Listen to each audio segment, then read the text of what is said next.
Desa itu dulu begitu sederhana.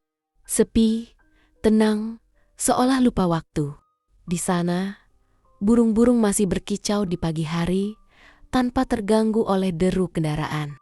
Anak-anak berlarian di pematang sawah, dan suara gamelan dari radio tua masih menemani malam.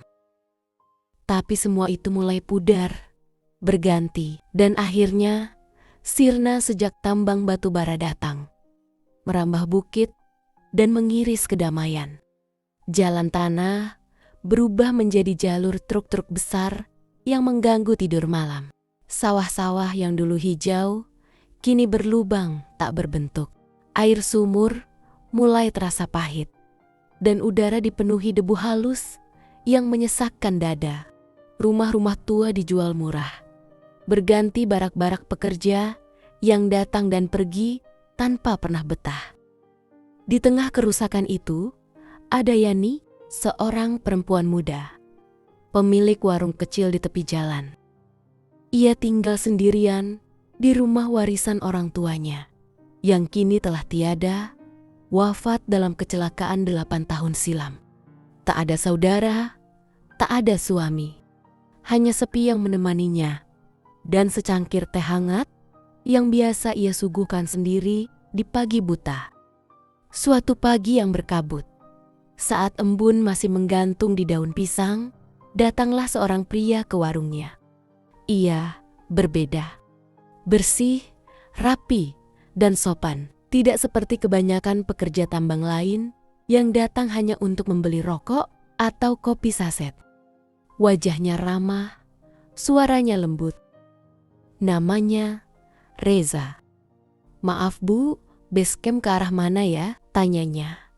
Sedikit canggung, Yani mengangguk, lalu menawarkan diri untuk mengantar. Perjalanan singkat melewati ladang dan pohon-pohon mati itu tak disangka menjadi awal kisah yang perlahan menghangatkan hatinya yang beku selama ini. Hari-hari berlalu. Reza datang kembali dan kembali lagi. Awalnya hanya membeli minuman, lalu duduk lebih lama. Dari sekadar basa-basi, percakapan mereka tumbuh menjadi keakraban. Reza pandai bicara, tahu cara membuat Yani tertawa. Ia mendengarkan dengan sabar dan sesekali membantu Yani membawakan barang, bahkan mengecat dinding warung yang mulai lapuk. Yani, yang selama ini hidup dalam sunyi, mulai merasakan sesuatu yang baru. Bukan sekadar perhatian, tapi harapan. Reza mengaku lajang, tak punya keluarga. Ia berkata, "Kalau kamu punya keluarga, mereka pasti bangga punya perempuan sekuat kamu." Kalimat itu sederhana, tapi cukup untuk membuat Yani menangis diam-diam malam itu. Bukan karena sedih, tapi karena merasa dihargai untuk pertama kalinya setelah sekian lama. 2 bulan kemudian, Reza melamarnya.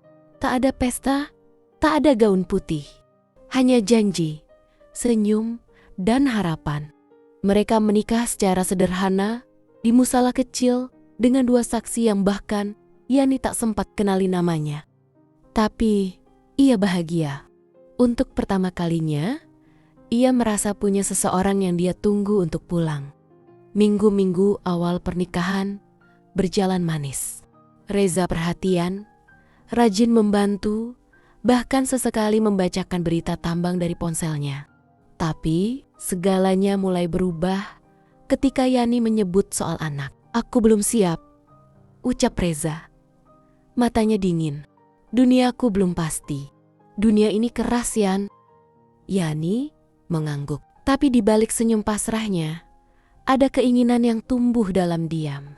Ia ingin seorang anak, seseorang yang bisa memanggilnya ibu. Maka ia pun diam-diam berhenti menggunakan alat kontrasepsi. Sebuah keputusan yang ia buat bukan karena ego, tapi karena kerinduan akan keluarga. 3 bulan kemudian, ia hamil. Ia menangis bahagia, memeluk dirinya sendiri. Tapi ketika ia memberitahu Reza, yang didapat bukan pelukan atau tawa, melainkan keheningan dan kepergian. Malam itu, Reza tidak pulang. Setelah malam itu, Reza berubah. Ia lebih sering tidur di base camp. Alasan kerja. Pesannya sering tak dibalas. Teleponnya selalu sibuk. Saat ditanya, ia hanya berkata, "Aku lelah. Jangan tambah beban." Yani bertahan, tapi hatinya retak. Ia mulai curiga. Bahkan pernah menguntit Reza diam-diam saat malam, tapi kehilangan jejak di tikungan gelap menuju hutan kecil dekat tambang. Kecurigaan itu makin kuat ketika tetangganya bercerita, "Aku lihat dia di kota dengan perempuan dan anak kecil." Yani menepisnya.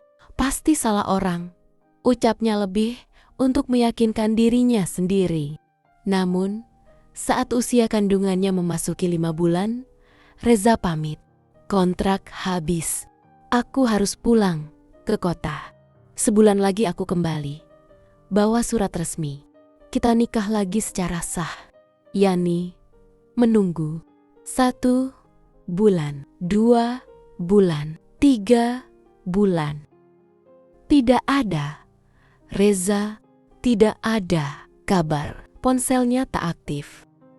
Warungnya makin sepi dan bisikan warga makin tajam. Ditipu, kasihan. Makanya, jangan gampang percaya lelaki. Yani diam, tapi setiap malam ia menangis. Merintih sambil mengusap perutnya yang semakin membesar. Di dalamnya ada kehidupan yang tumbuh, tapi juga luka yang tak bisa ia ceritakan. Akhirnya, dengan sisa tabungan yang nyaris habis, Yani ke kota. Ia membawa alamat yang pernah ditulis Reza di selembar nota. Tangannya gemetar ketika mengetuk pintu rumah besar bercat abu. Tak lama, seorang wanita cantik membukakan pintu. Di sampingnya, berdiri anak laki-laki berusia sekitar 5 tahun. "Saya mencari Mas Reza." Suara Yani nyaris tak terdengar. Wanita itu mengernyit. "Saya istrinya." "Anda siapa?" Dunia Yani runtuh saat itu juga. Dengan gemetar, ia mengaku. Ia bercerita tentang pernikahan mereka, kehamilannya, dan semua tentang janji Reza. Wanita itu panik, lalu memanggil suaminya. Dan saat Reza muncul, wajahnya pucat. Ia terdiam sejenak, lalu membentak, "Apa yang kamu lakukan di sini? Pergi!" Yani menangis. "Mas, aku istrimu. Aku mengandung anakmu. Kau berjanji." Istri Reza menoleh tajam. "Jadi, kamu menikah lagi di belakangku? Kamu selingkuh?" Reza tak menjawab. Ia hanya memalingkan wajah, masuk ke dalam rumah, dan tak pernah keluar lagi. Wanita itu yang juga hancur hatinya mengajak Yani masuk, memberi air minum. Mereka bicara, dua perempuan yang sama-sama disakiti oleh orang yang sama. Akhirnya, wanita itu memutuskan pergi, membawa anaknya. Yani mencoba menghentikannya. "Biarkan aku yang pergi. Aku tak ingin dituding merebut. Aku hanya ingin anakku punya ayah." Namun, semuanya sudah hancur. Terlalu banyak kebohongan, terlalu banyak luka.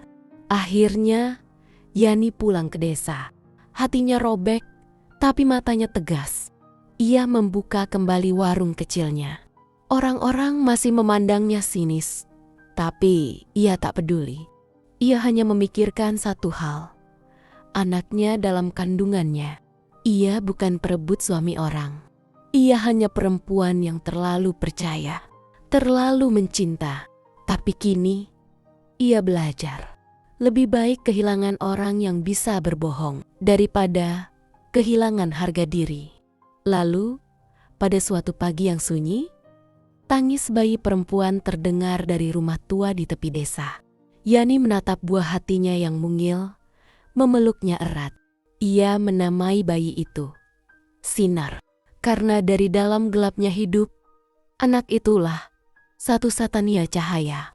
Dan Reza, ia menghilang entah kemana. Tapi Yani tak lagi menunggu. Ia sudah selesai berharap. Ia telah mengunci hatinya, bukan karena benci, tapi karena akhirnya ia sadar jika ia cukup kuat untuk berjalan sendiri. Demikian cerita fiktif ini saya buat. Jika terdapat kesamaan nama dan lokasi, ini hanyalah kebetulan semata. Jangan lupa untuk like, komen, share, subscribe, dan nyalakan lonceng notifikasi agar tidak ketinggalan dengan cerita-cerita terbaru dari channel ini. Wassalam.